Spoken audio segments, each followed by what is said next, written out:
अस्सलाम वालेकुम नाज़रीन, क्या हाल है? तबीयत से ठीक है? मैं हतर होस्ट जमशेद बलोच तो सनत वेब बलोच टीवी।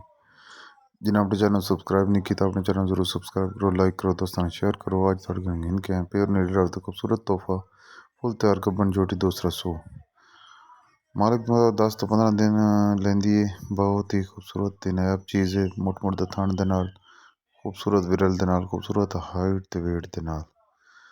अगर किसी भाई को ज़रूरत हो तो ज़रूर साना रब्ता करना है। मालिक दे मुताबिक डिमांड 3.5 लाख रुपए है। मौके तो कम बेशी हो वैसी। अगर वीडियो अच्छी लगे तो वीडियो में लाइक करना, शेयर करना दोस्तों नाल ते चैनल सब्सक्राइब करना। लोकेशन दे लिहाज नाल ये जोड़ी खड़ोती है शालम तहसील कुड़कोट डिस्ट्रिक्ट पखर दे विच। मजीद मालूमात की तो साडे व्हाट्सएप नंबर ते साना ज़रूर रब्ता कराए। इसी तरह आज की खूबसूरत वीडियो का अख्ताम करेंगे। पाक फौज जिंदाबाद, पाकिस्तान पाइंदाबाद। खूबसूरत सिंघां दे नाल तो खूबसूरत बॉडी वेट ठंड चड्डे दे नाल बहुत ही अच्छी ते नायाब चीज़ है।